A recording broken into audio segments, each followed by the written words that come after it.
अब देखो बच्चों, इस क्वेश्चन में ये भी प्रोबेबिलिटी डिस्ट्रीब्यूशन का क्वेश्चन है। बस पिछले क्वेश्चन में आपको प्रोबेबिलिटीज गिवन थी सारी एक्सरसाइज की, और अब की बार वो कुछ भी आपको गिवन नहीं है, हमें खुद से निकालना पड़ेगा। ठीक है, इसमें क्या कहते हैं देखो, from a lot of 10 items, मतलब एक 10 आइटम है एक बैग के अंदर, आप ये मान लो, जिसके अंदर 3 क्या है बच्चों, डिफेक्टिव आइटम है।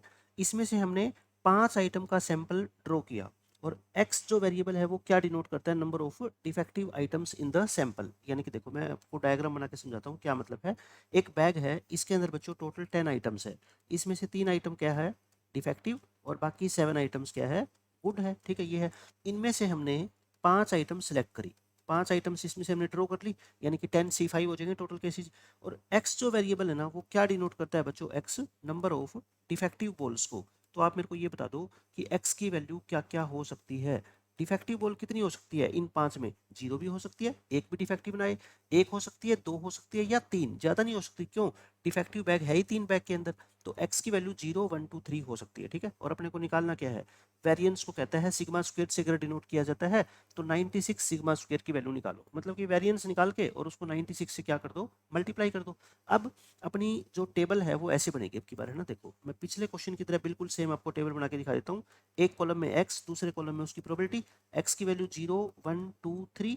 प्रोबेबिलिटी क्या होगी, अब बस प्रोबेबिलिटी लास्ट टाइम अपने को गिवन थी ना, और अब की बार अपने को गिवन नहीं है, मैं निकाल के दिखा देता हूँ। P0 बताओ क्या होगी। P0 का मतलब क्या होता है बच्चों, कि नंबर ऑफ डिफेक्टिव बॉल्स जो होगी ना, नंबर ऑफ डिफेक्टिव बॉल्स कितनी होगी बच्चों, 0 होगी। अच्छा आप मेरे को ये बता दो, प्रोबेबिलिटी का फॉर्मूला क्या होता है, फेवरेबल अपॉन टोटल। तो टोटल केसेस तो इस पूरे क्वेश्चन में क्या बनेंगे, आपने 10 बॉल में से 5 बॉल निकाली है, 10C5, और 10C5 कितना होता है सोल्व करने पे बच्चों, 252। ठीक है, तो अगर डिफेक्टिव बॉल नहीं आएगी कोई भी, तो इसका मतलब बच्चों जो 5 बॉल आपने निकाली है वो सारी की सारी क्या आएगी बताओ, गुड आएगी। 5 बॉल्स आर गुड। अगर एक भी बॉल डिफेक्टिव ना आए, इसका मतलब सारी की सारी क्या आएगी, फिर गुड आएगी। तो यानी कि P0 क्या होगा बताओ, गुड कितनी है, 7, 7 में से 5 आएगी, और टोटल केस तो 252 है ही, है ना। 7C5 कितना होता है, 21 अपॉन 252, तो आंसर आ गया अपना 1/12। P0 आ गया, है ना। P0 की वैल्यू लिख दो कितनी, 1/12। अब P1 निकालो। P1 का मतलब क्या है, अब मैं ज्यादा एक्सप्लेन नहीं करूंगा। P1 का मतलब बच्चों क्या है, एक डिफेक्टिव बॉल, तो एक डिफेक्टिव आएगी 3 में से, और बाकी 4 बॉल, क्योंकि टोटल तो 5 निकाली है ना, बाकी 4 क्या आएगी, गुड, यानी कि 7C4, और डिनोमिनेटर में तो क्या आएगा, वही 252 ही आएगा। तो कितना हो गया बताओगे, 3। 7C4 क्या होता है, 7C3 कर दो, 7 6 5 6 35, 3 इंटू 35 बाय 252, ये 7 पे कटता है, 7 5 जा, और 7 3 जा, और ये आ गया अपना, है ना, 12, 5/12 आ गई। तो ये कितनी आ गई बच्चों, 5/12, ये आ गई 5/12। ऐसे ही P2 निकाल लो। P2 का मतलब क्या होगा बताओ, 3 में से 2 तो क्या आएगी, डिफेक्टिव बॉल आएगी, और 7 में से 3 क्या आएगी, गुड, क्योंकि टोटल बॉल क्या है बच्चों, 5 निकालनी है आपको। ठीक है, नीचे 252, 3C2 क्या होता है, 3 होता है, और 7C3 भी कितना होता है, यही 35 होता है। तो यानी कि ये तो ऊपर वाला ही आ गया, सेम ऊपर वाला आ गया, है ना, 252 लिख दो इसको, तो वही 5/12 आएगी। अब P3 आप चाहे निकाल लो, या आप डायरेक्ट कह लो कि सारी प्रोबेबिलिटी का सम कितना होता है, 1 होता है ना। तो देखो 5 + 5 10, 10 + 1 11, तो 1 में से 11/12 घटा तो 1/12 आ जाएगी। ठीक है, चाहे आप निकाल लेना, यानी कि 3 की 3 बॉल क्या आएगी, गुड, बाकी 2 क्या आएगी आपकी, 3 डिफेक्टिव 2 गुड, है ना, नीचे 252। तो इसको सिंप्लीफाई करोगे क्या आएगा, 1/12। तो ये भी 5/12 आ गई, और ये कितनी आ गई, 1/12। मैंने सारी प्रोबेबिलिटी लिख दी। बस अब तो क्या है, क्वेश्चन का फॉर्मूला रह गया। वेरिएंस का फॉर्मूला मैंने आपको लिखवाया था, उसके लिए आपको क्या करना पड़ेगा, एक्स आई का स्क्वायर निकालना पड़ेगा, 0149, और फिर क्या होता है अपना, PI XI निकालनी पड़ेगी एक बार तो, है ना। PI XI निकालो एक बार, 0 5/12, और 2 इंटू 5/12 यानी कि 10/12, कैंसिल नहीं करना, ठीक है, 3/12, उससे कैलकुलेशन मुश्किल हो जाएगी फिर।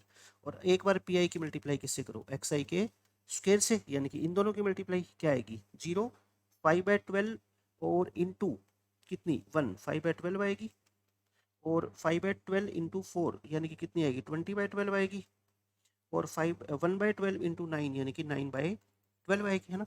इसका सबका क्या कर लो, टोटल कर लो, कितना आ गया, 5 25 34, 34/12 तो ये आ गया, और इन सब का टोटल करना, 5 15 15 18, 18/12 ये आ गया। ठीक है, तो अब अपना काम खत्म। क्वेश्चन क्या था देखो, वेरिएंस, वेरिएंस का फॉर्मूला क्या होता है, sigma PI XI² minus sigma PI XI का whole square. Sigma PI XI² देखो कितना आया अपना, 34/12 आया, सिर्फ कैलकुलेशन है और इस क्वेश्चन में कुछ भी नई बात नहीं है, ठीक है।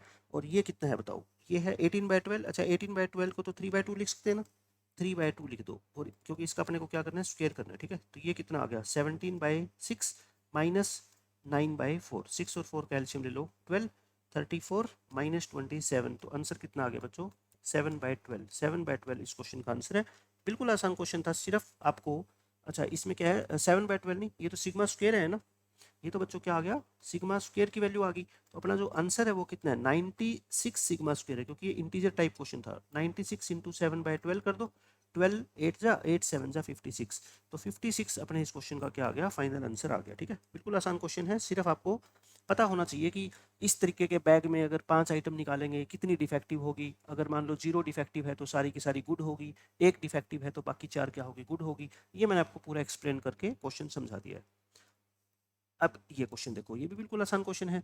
इसमें आपको वेरिएंस दे रखा है बच्चों कितना 160, तो सी की वैल्यू निकालनी है जो कि क्या है एक नेचुरल नंबर है। तो बिल्कुल आसान क्वेश्चन है, वेरिएंस आप अपनी तरफ से निकाल लो और उसको 160 के इक्वेट कर दो, आपका आंसर आ जाएगा।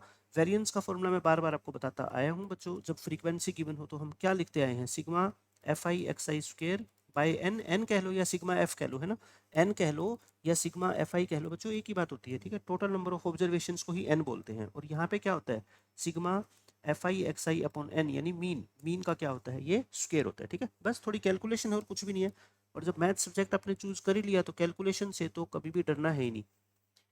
ये एक्स आई है, ये एफ आई है, ठीक है। लिख दो इसको सी, फिर 2C, 3C, 4C, 5C और 6C।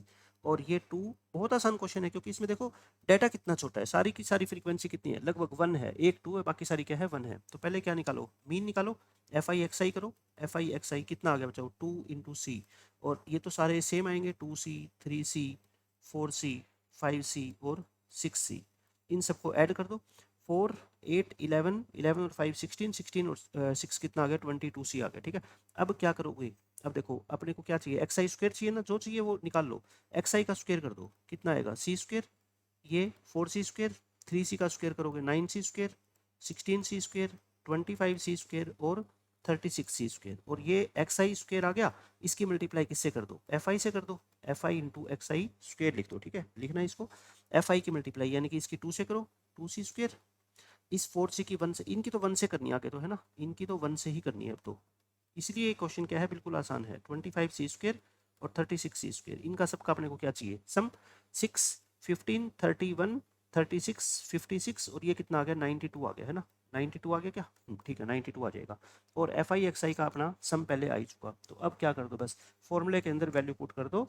वेरिएंस अपने को क्वेश्चन में गिवन है, जो वेरिएंस क्वेश्चन में गिवन है 160, उसको इक्वेट कर दो अपने वाले वेरिएंस से, और वहां से क्या निकाल लो आप सी की वैल्यू निकाल लो, ठीक है। तो निकाल देते हैं, देखो वेरिएंस क्वेश्चन के अकॉर्डिंग अपने को 160 दे रखा है, वेरिएंस का ऊपर फॉर्मूला रहा sigma F I X I square यानी कि 92C square upon N, N क्या होता है सिग्मा एफ आई, इनका सम कितना है देखो 5 7 7 है ये, है ना, ये है 7। अच्छा ये 22C बाय 7 का होल स्क्वायर, बताओ यही है ना। एक बार मैं कैलकुलेशन चेक कर लेता हूँ बस, ताकि कोई मिस्टेक ना हो जाए, कॉन्सेप्ट यही रहेगा अपना। ठीक है, बस इसको सिंप्लीफाई कर लो, ये 160 दे रखा है, सोल्व करो इसको 92C स्क्वायर अपॉन 7, कटता तो है नहीं, 22 का स्क्वायर कितना होता है 484C square upon 49 equal to 160, नीचे 49 क्या ले लो एलसीएम ले लो, 49 बच्चों एलसीएम लोगे तो बताओ ये क्या होगा 92 इंटू 7 होगा, ये कितना आ गया 64 644 आ गया, है ना 644C स्क्वायर, और माइनस में 484 आ जाएगा, माइनस कितना आ जाएगा बच्चों 484C स्क्वायर इक्वल टू क्या दे रखा है अपने को 160। बस इसको क्या कर लो आपस में सब्ट्रैक्ट कर लो, सब्ट्रैक्ट करोगे तो ये कितना आएगा अपना 644 में से ये घटाओगे 160 आ गया, है ना, 160C स्क्वायर अपॉन कितना है बच्चों 49, 49 तो उधर आके मल्टीप्लाई हो जाएगा, 160 से 160 कट गया तो सी स्क्वायर कितना आ गया 49, सी की वैल्यू कितनी आ गई 7, क्योंकि सी नेचुरल नंबर है इसलिए प्लस का 7 आएगा, है ना, माइनस का 7 रिजेक्ट कर दो, +7 ले लो, आपका आंसर आ गया। बहुत आसान क्वेश्चन था ये भी।